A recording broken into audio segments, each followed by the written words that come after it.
Whoops. Knocking into stuff. Unbelievable. What am I doing? I'm knocking into things. That's why the Be Right Back sign is up. The Be Right Back image, the Be Right Back graphic. Um, I'm just going to go ahead and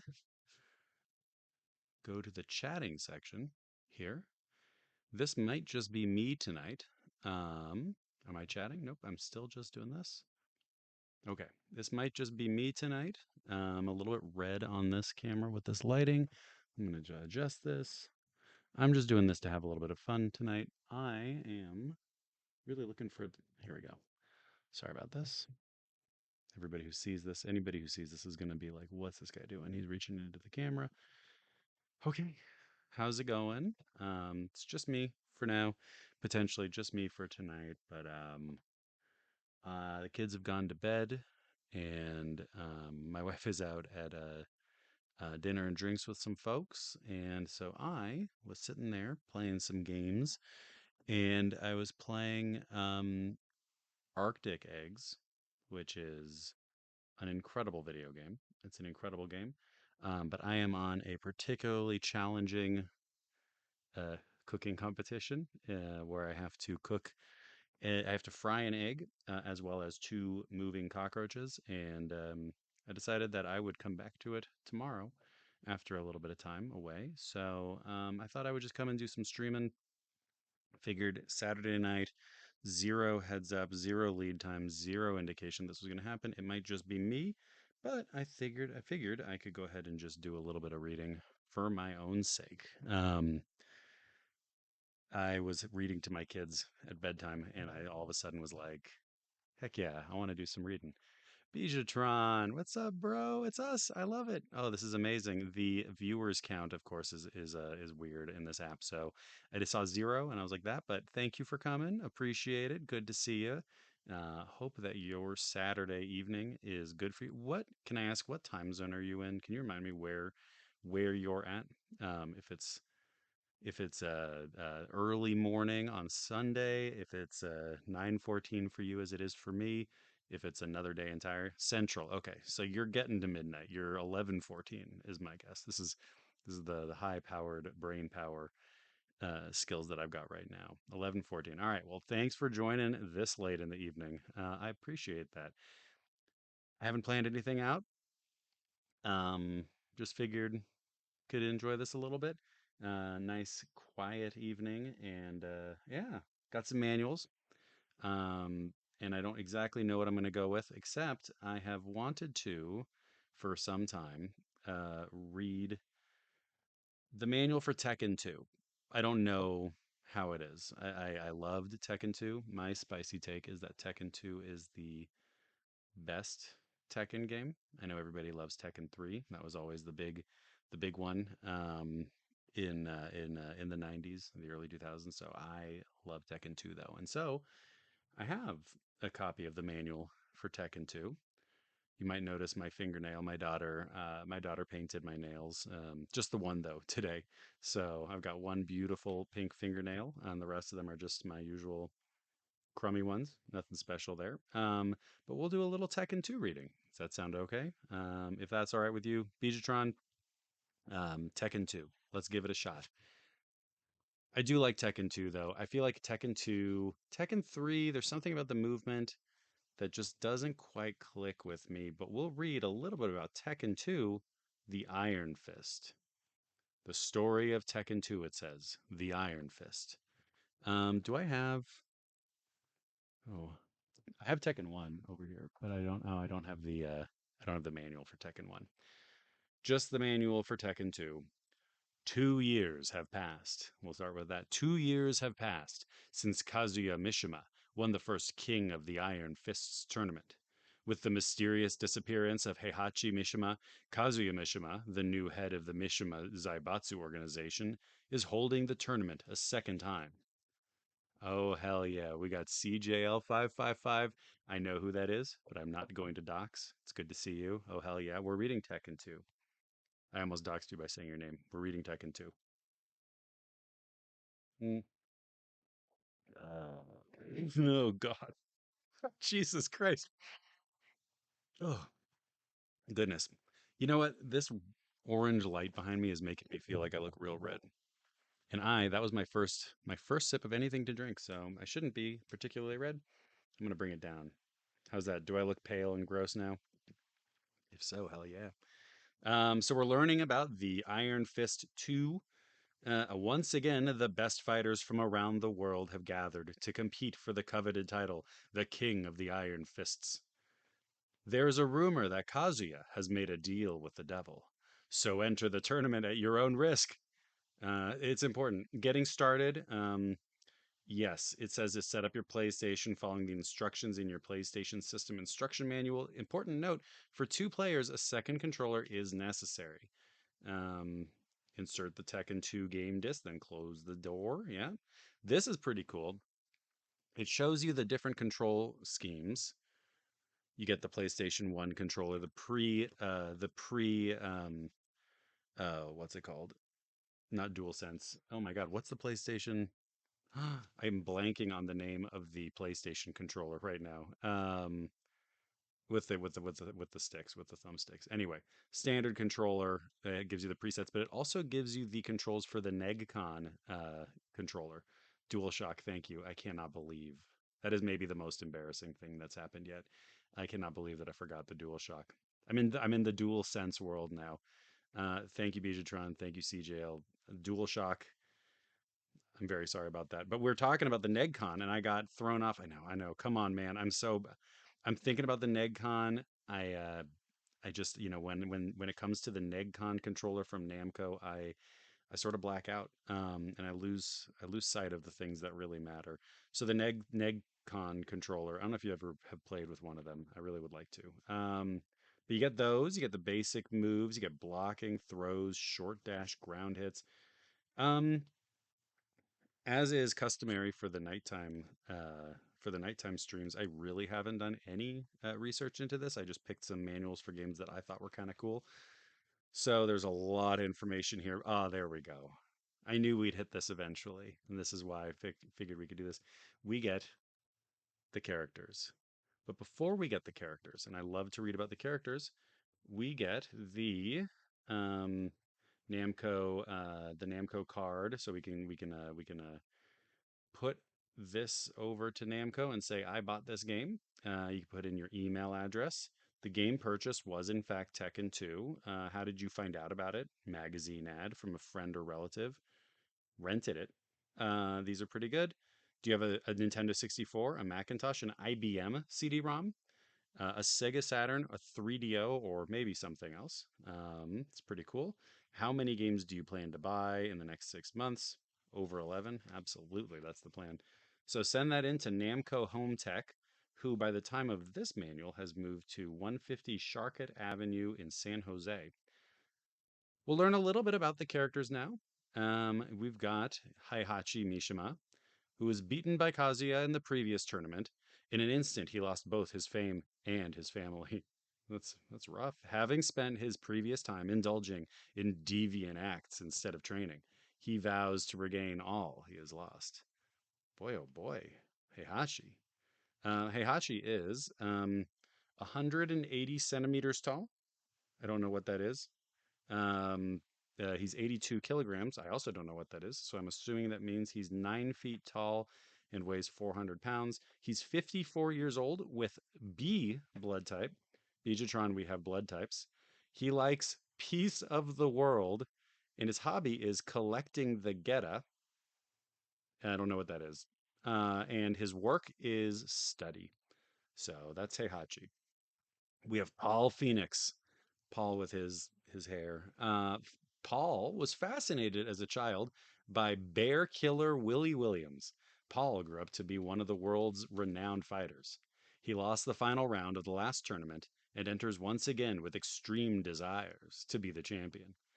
Paul Phoenix's extreme desires. He does judo, and his fighting style is judo and an unknown style. He is 187 centimeters and 81 kilograms. Let's see, where does that put him next to Heihachi? Oh, a little bit bigger. He's 25 years old and he's a type 0 blood type. He likes pizza. His hobby is motorcycles and his work is unemployed. And then it says in parentheses, when he runs out of money, he works as a bodyguard or street fighter to make some. Okay. We got Nina Williams. She's a master of Aikido and Koppo techniques, and she is an assassin for the people of Ireland. I didn't realize she was Irish. Although Nina's mission is to assassinate Kazuya, her personal agenda is to finally settle the long battle with her sister, Anna. Her fighting style is Kappo techniques and Aikido. She's 161 centimeters and 49 kilograms. She's 20 and type A. Likes Tom of Tom and Jerry. She specifically likes Tom from Tom and Jerry, and tea with milk and scotch. Her hobby is traveling and her work, assassination. Um, Bijatron says, I never played that Nina Williams action game. I have an inordinate number of eBay alerts set up for that game because I want it, but I don't want to spend more than, let's say, $9 or $10. But I do want it because I'm assuming that has a special manual. We have martial law. Law runs his own martial arts dojo. Unfortunately, his students were attacked and severely injured by a villain who was participating in the next tournament. Oh, man. Law decides to enter the tournament to avenge his students and to restore the reputation of his gym. He does martial arts. He's 179 centimeters and 69 kilograms. He's 25 with a blood type of B. He likes money. His hobby is fishing, and his work, while working at a Chinese restaurant, he also works as an assistant instructor at a martial arts school. Then we got King. King helps orphans by managing an orphanage with money he earns from pro wrestling. Unfortunately, the orphanage is running out of money, and King has turned to heavy drinking. Sorry, King. Ugh. King. He decides to participate in the tournament to regain the children's hearts and to pull his life together. Nothing is going to pull anyone's life together quite as well as a fighting tournament. He is a professional wrestler. He's 190 centimeters and 85 kilograms. He's 30 with type A blood. Likes jaguars, the animal. It specifies he likes jaguars, the animal. His hobby is watching the smiling faces of children. And his work, except for professional wrestling, it is a mystery. So that's King. Then we have Jack 2, an android working for the military. Jack 2 is an improvement over the old Jack from the previous tournament. With a new computer chip, he has the ability to learn from his mistakes.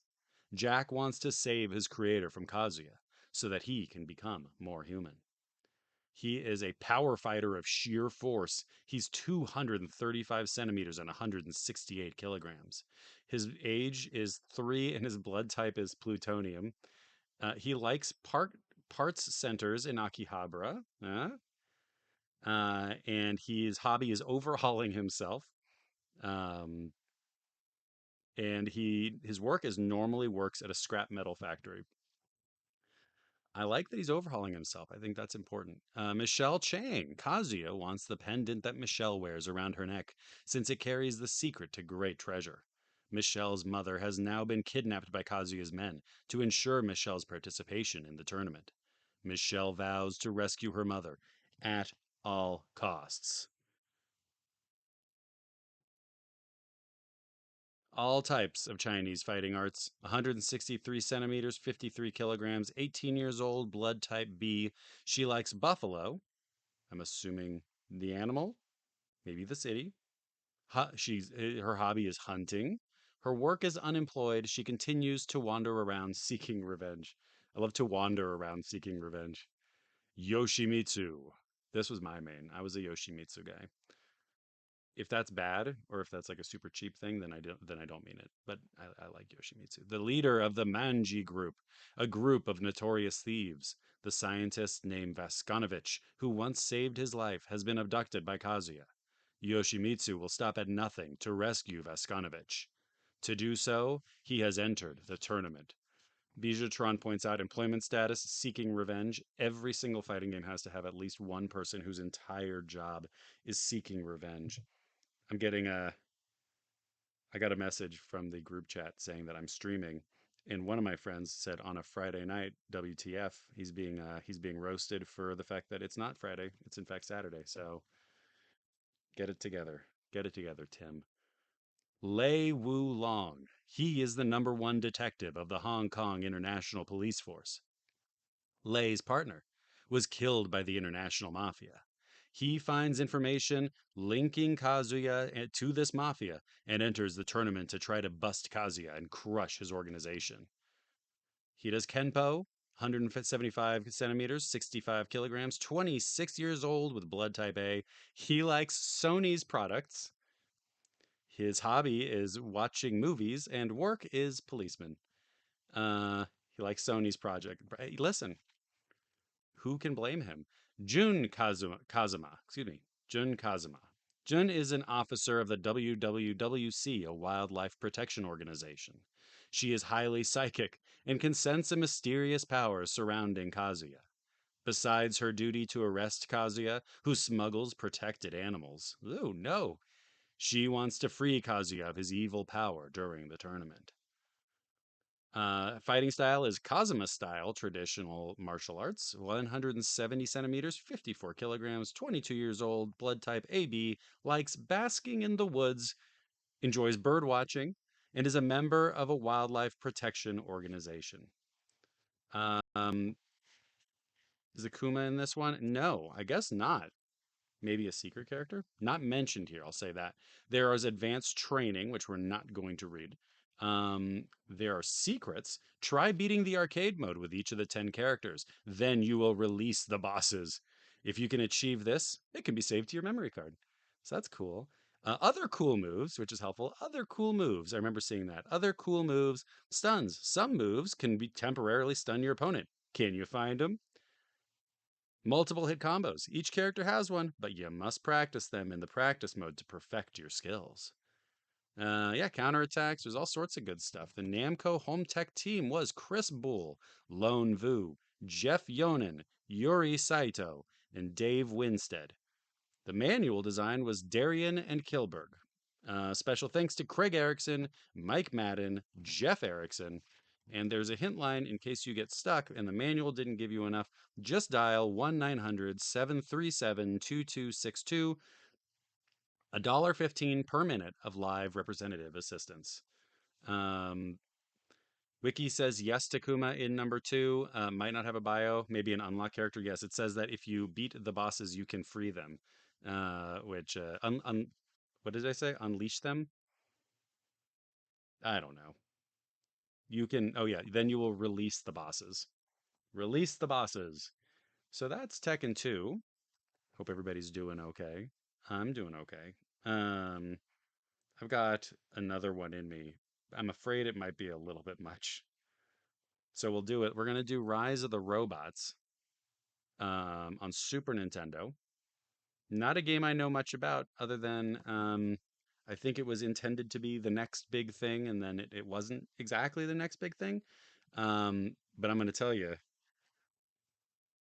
this manual cover from Acclaim has me stoked. On the back of the manual, you can see that the coming soon is Wolverine Adamantium Rage. Beatriatron asks if I ever called in a hotline or tip line. No, but that was because my parents said no, you don't call a 900 number on our credit card on our phone line, and it'll be bad because I would have been on there for a long time, and it would have cost a lot of money. Mm. But I kind of wanted to. In retrospect, it would have been kind of neat to talk to somebody at Nintendo and ask them to guide me through like Legend of Zelda and just learn from them. I still think that would have been a cool job. I'm sure it wasn't, but I would like that. Yeah, I don't know anyone who did either. I don't know. Someone must have though. Every one of these companies has a tip line, right? So like it must have been lucrative and maybe cheap enough to do it. I don't know, but I never did. Um, Time we fix that. It's time we start calling 900 numbers, folks. Let's call the 900 numbers. Let's see, is there a 900 number at the end for a claim at the end of Rise of the Robots? Uh, a claim hotline consumer service department. I don't think that they're going to help us with Rise of the Robots. But that number, just in case you are interested, is 516 624 9300. You'll be calling Oyster Bay, New York, so keep the time zone difference in mind. We'll read the table of contents starts with mutiny at Metropolis. Oh boy. Yeah, I think the consultants are probably still standing by waiting for our calls. They knew that one day someone was going to call demanding information on Rise of the Robots, but all the Rise of the Robot information we need is right here where it says mutiny at Metropolis 4. The decision to move ahead with the Leader project was one of necessity. It's a dramatic beginning. The demands placed on ElectroCorp as the world's leading manufacturer and developer of advanced robotics had outstripped the company's ability to run its massive Metropolis 4 plant efficiently.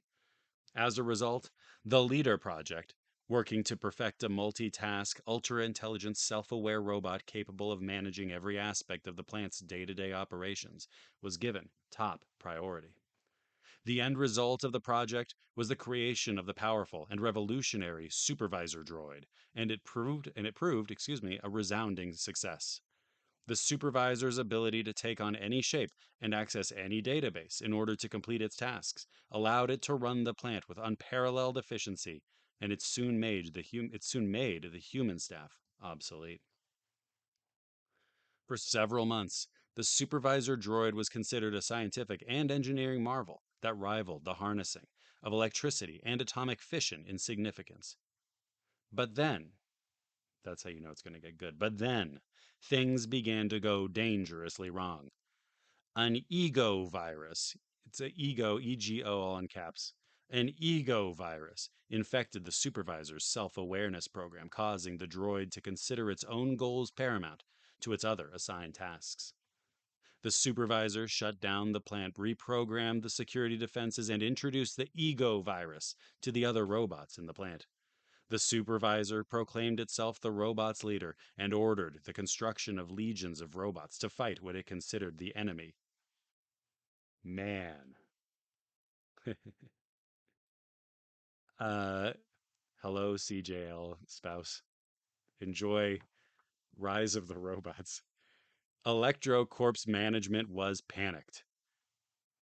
Ruthie, you can come downstairs. My parents' dog is standing at the top of the stairs, and I can hear her contemplating coming down the stairs. Are you going to come down? Ruthie, come on. Hello. We've got a dog. There's a dog. Hi, Ruthie. You can come up there. Come on. Ruthie, come on. I have to move something for her. 1 second. This is part of the stream. This is part of the show. Hi. Good girl. Good girl. Ah, you want to come up? Good girl. There you go. Hi. All right.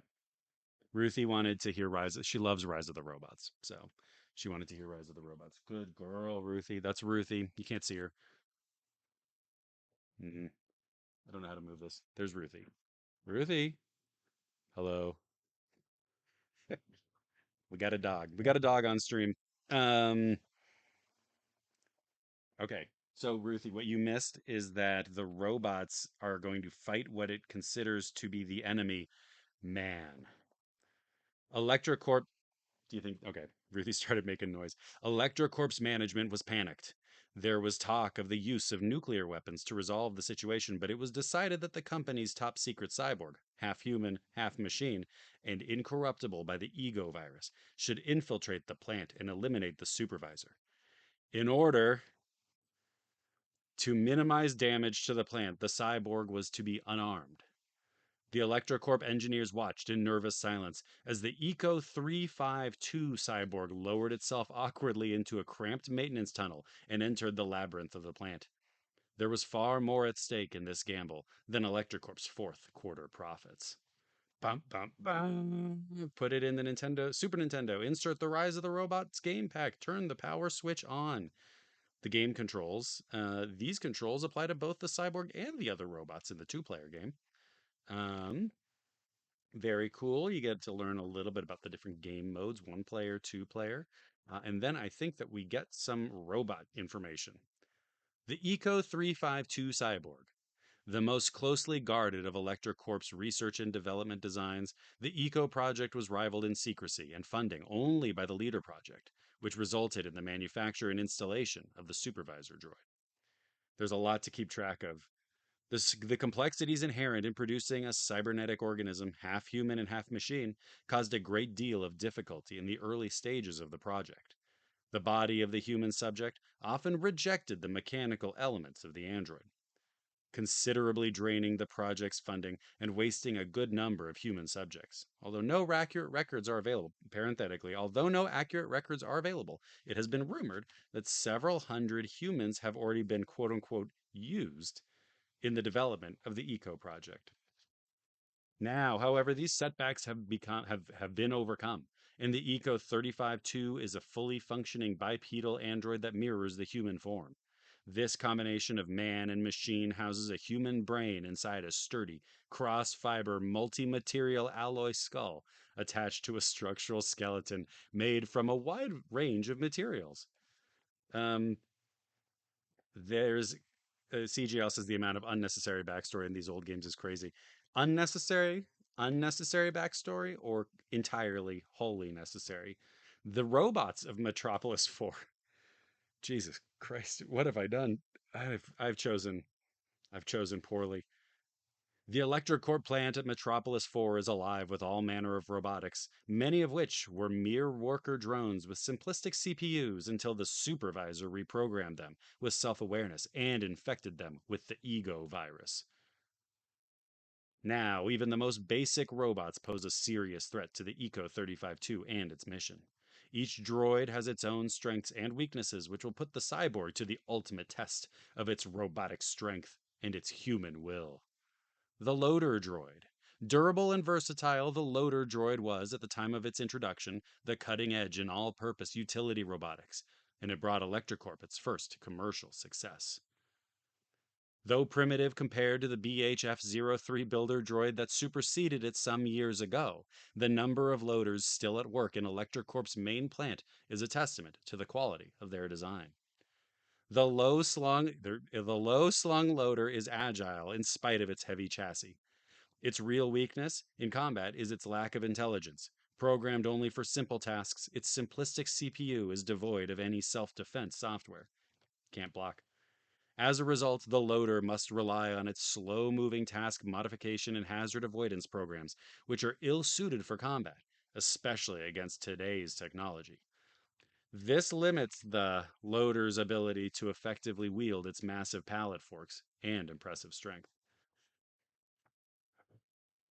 I'm so sorry. The BHF-03 builder droid. The next generation in ElectroCorp's industrial utility droids, the, B- the BHF-03 builder combines a humanoid form with a primitive neural network CPU. This gives it the ability to mimic more complex heavy assembly tasks, oversee the production line, and assist in the manufacturing process. It was designed with powerful arms and a low center of gravity for balance, making it extremely adaptable to a combat role. Its huge arms can swing in a tremendous arc and land blows with a force of several tons. The top, we can all aspire to be the BHF-03 builder droid. The top heavy builder has an ape like appearance and leans forward to present the bulk of its upper chassis while protecting its comparatively delicate legs. Its little delicate legs. Its low intelligence forces it into this defensive posture, which can be difficult to penetrate. The Crusher droid. The Crusher was developed specifically for use as a safety droid within the ElectroCorp plant and was never intended for commercial distribution. Though it spends the majority of its time disposing of heavy and toxic industrial waste materials, its primary function, is to immobilize and destroy dangerously malfunctioning production droids. It is, simply put, a droid killer and was designed to outmaneuver and overpower any robot. There is little doubt that the supervisor has employed these huge insectoid monstrosities as a kind of bodyguard against any enemies, robot or otherwise. The Crusher's high resolution sensors are linked to a CPU that is not dissimilar from the ECO 352.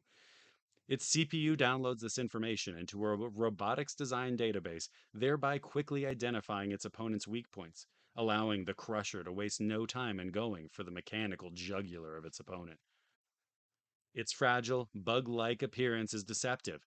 It can readily shrug off jarring physical attacks and counter by pinning a foe with its pincers and then demolishing it with powerful mandibles. That guy's scary. Why would anybody build a robot like that? The military droid. This is just Boston. Was it Boston Robotics?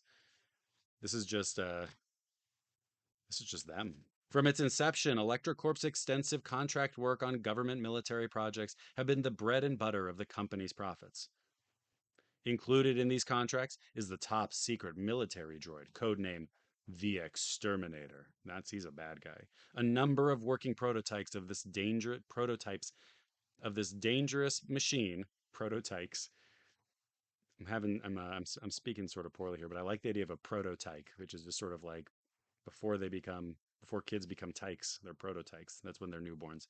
Of this dangerous machine were in testing at the time of the supervisor's takeover, and now it feared that these sophisticated weapons of destruction have been corrupted by the ego virus and may even be in mass production. These droids have been designed for the sole purpose of fulfilling a combat role and are equipped with an advanced CPU learning processor and specialized software for unarmed combat. They have incredible artificial intelligence and a heavily armored humanoid form. These make them adaptable to nearly any combat situation. Their arms, legs, hands, and feet are crafted of solid, hyper dense steel and are wielded and flailed like maces to deliver crushing, forceful blows. Lore for days. Holy smokes is right. I was joking that if I ever did a like one of those like extra life streams, one of those 24-hour ones for a good cause, that I would read a couple of other manuals. I had no idea that Rise of the Robots was right here ready for me. Um, and we're almost done. We're almost done. I promise, but we're not quite there because we still have to learn about the Sentry. Another combat specific droid, the bulky Sentry stands an intimidating 3.5 meters tall and represents the next generation of military robotics. Despite their power and awesome weapons carrying ability, large combat droids have historically been at a disadvantage against smaller droids and human opponents. But the Sentry's high output central power supply, super rapid CPU, and all mode threat sensor hardware have overcome these problems. Despite the Sentry's incredible girth, its case-hardened fiberglass outer shell is sturdy but light, and its dorsal-mounted jetpack enhances the droid's already considerable leaping ability. I feel like this is like kind of a hot description. Quick thinking threat sensors allow the Sentry to introduce counter sequences to any attack almost instantaneously. Gigantic, alien countenanced, and blood red color for easy recognition in battlefield testing. The Sentry is threatening and dangerous in more than just appearance. Despite the Sentry's incredible girth, its case hardened fiberglass outer shell is sturdy but light, and its dorsal mounted jetpack enhances the droid's already considerable leaping ability. Now we know what the 900 number is really about. Yeah, that's why you got to spend a little bit more for a live person on the other end of the other end of the line. Then we have the supervisor droid. A complete departure from conventional robotics, the supervisor represents the dawn of a new era in metallurgy, artificial intelligence, and robotic engineering. The supervisor was the first droid designed to replace humans in management rather than production positions. It was made self aware and given a neural learning CPU, giving it the ability to adapt and think on its own. The supervisor relies on electrical flux physics and the liquid properties of polymetamorphic titanium alloy.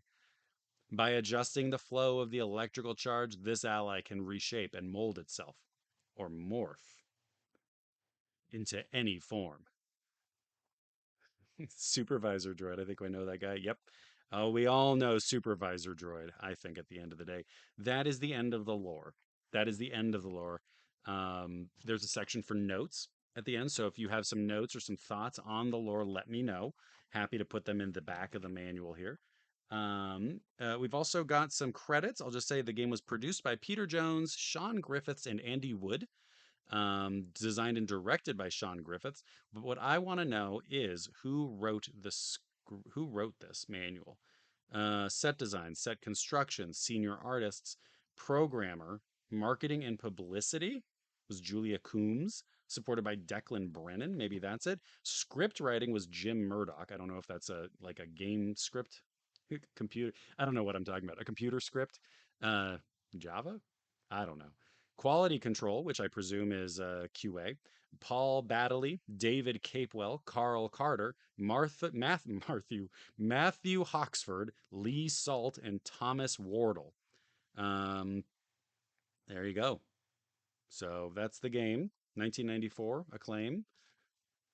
If you want to have some things to read for like a long flight, I suggest Rise of the Robots for the Super Nintendo.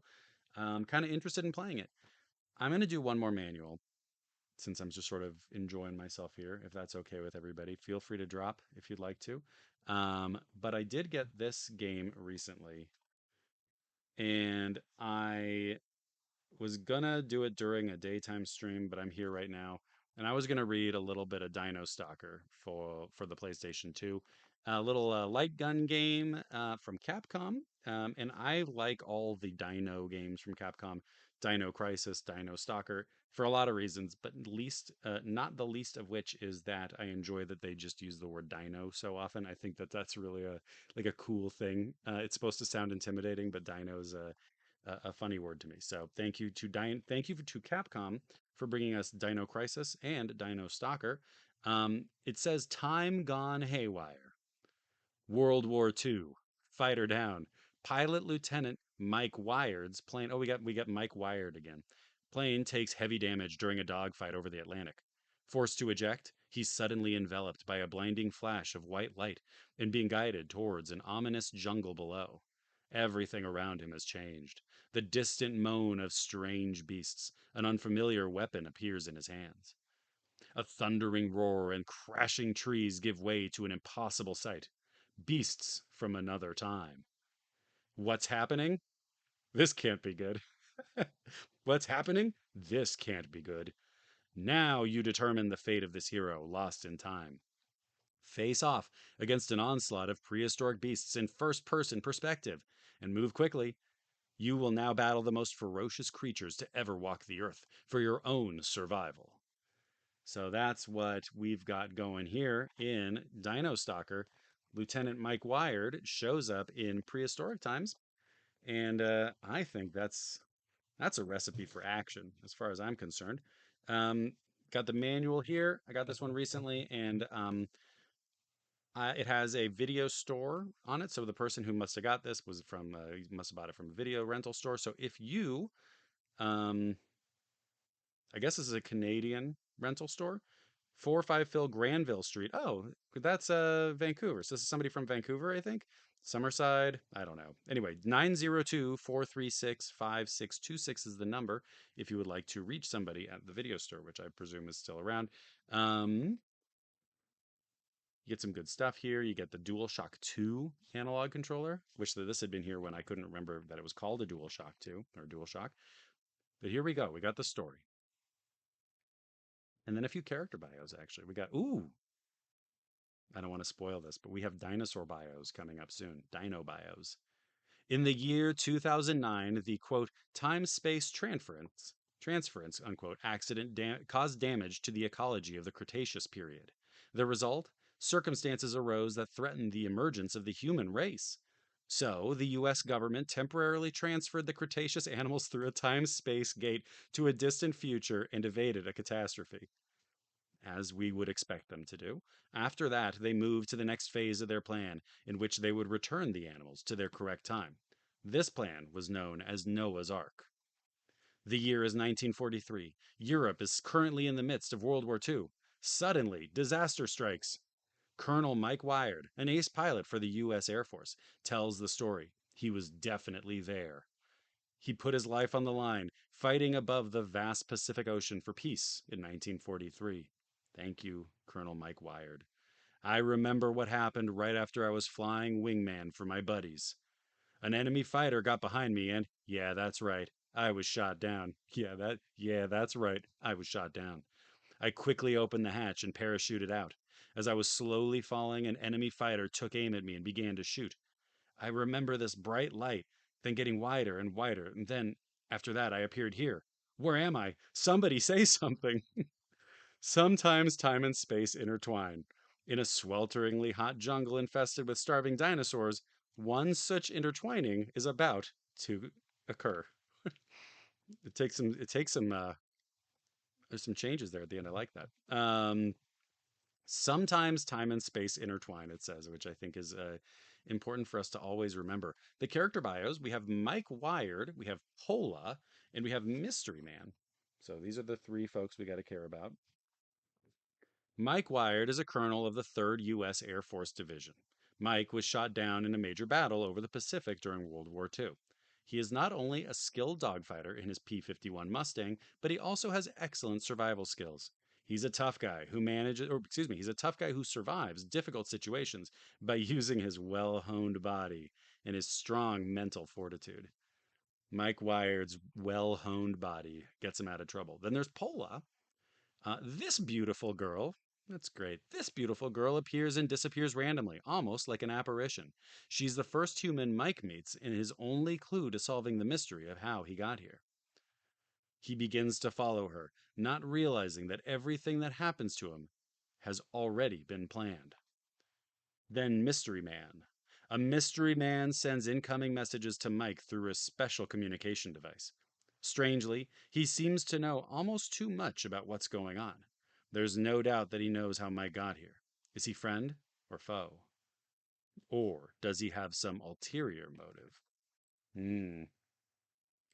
14 different dinosaur species attacked relentlessly from land, sea, and air. 10 types appear here. Can you defeat all 14 species? Can you defeat all 14 species? We're going to read about the dinosaurs. Mm.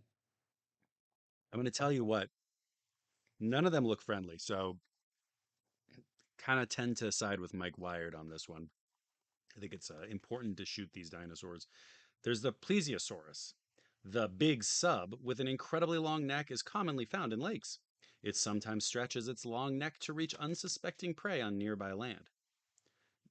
The Carnotosaurus. The two-horned demon Carnotosaurus is famous for its massive head.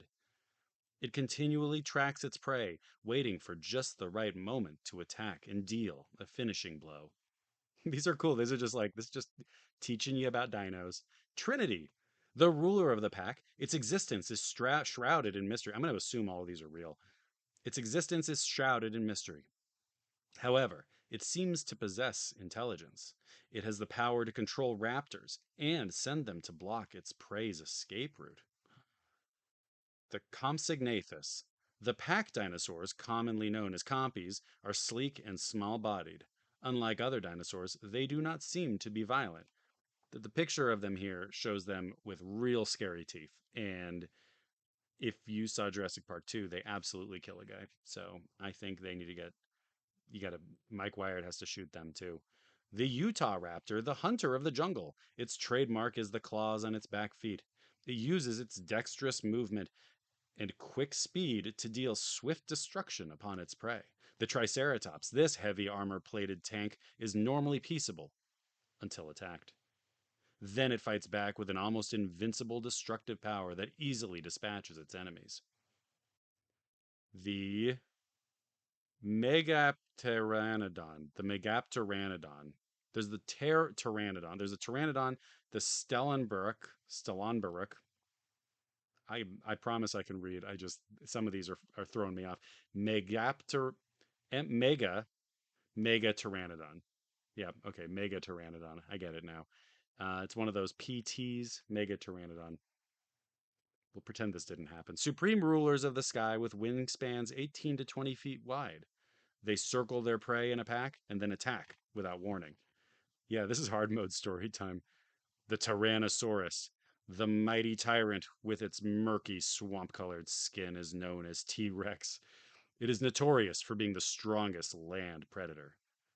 There's the Chronosaurus. This sharp toothed torpedo skips along the water as it approaches its prey. It jumps high in the air and then pounces, crunching the prey down to the bone with its strong jaws. And then we have the Oviraptor. The thief of the wild steals small things and takes them back to its nest. It will follow its prey to almost any location. It attacks by spitting poison and lunging with its sharp bill.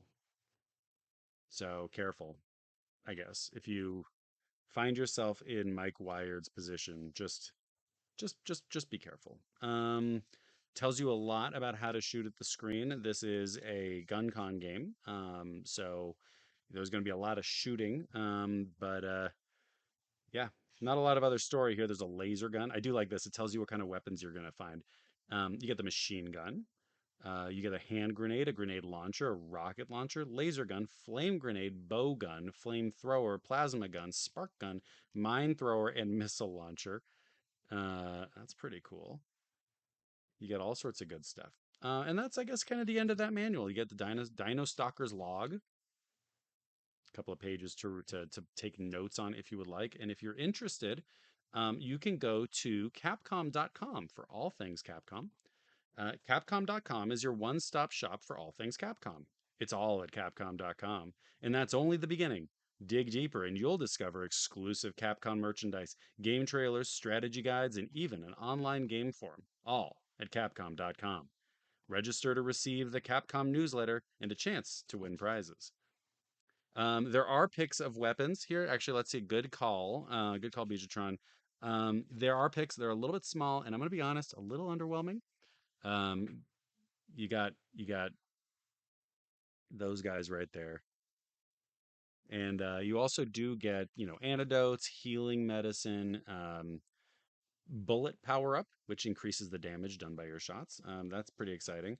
So lots of good stuff you can do there. You can also go ahead and buy, coming soon to the PlayStation 2, a little game called Red Dead Revolver, which I am going to say is the best Red Dead game.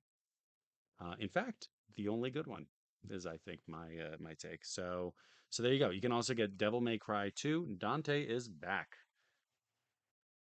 There we go. That's Dino Stalker. That was Rise of the Robots, and that was Tekken 2. Um, a little freewheeling this evening, but I hope that was okay.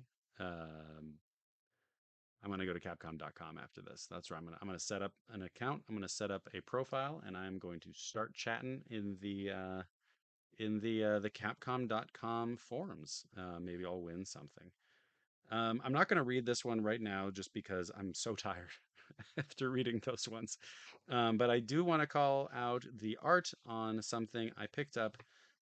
Warlords, just the manual, but I picked up the manual for Warlords on the what Atari something on one of the Ataris. I don't know which one. It just said the Atari game system. So anyway, I got an Atari game program cartridge manual for Warlords, which is an amazing game. But I just want to call out real quick the art on this. I'm presuming it's the 2600 Vijatron. I think so, but it doesn't seem to say here anywhere. But I just love the art. I think the art is so cool. So wanted to call out some of the coolest art in the game. Atari stuff was all before my time, so I don't have any particular fondness for the games themselves generally, although I do like Warlords. But the art, the box art, the cover art, whatever you want to call it, was super cool. So yeah, go look up some cool art, and thanks for hanging out and sticking with me, learning a lot about robots and robotics and AI and science in general. I think with Rise of the Robots, so that was really helpful. You are now having seen this stream. I think that we can all go and speak to the dangers of AI even more comfortably than ever before.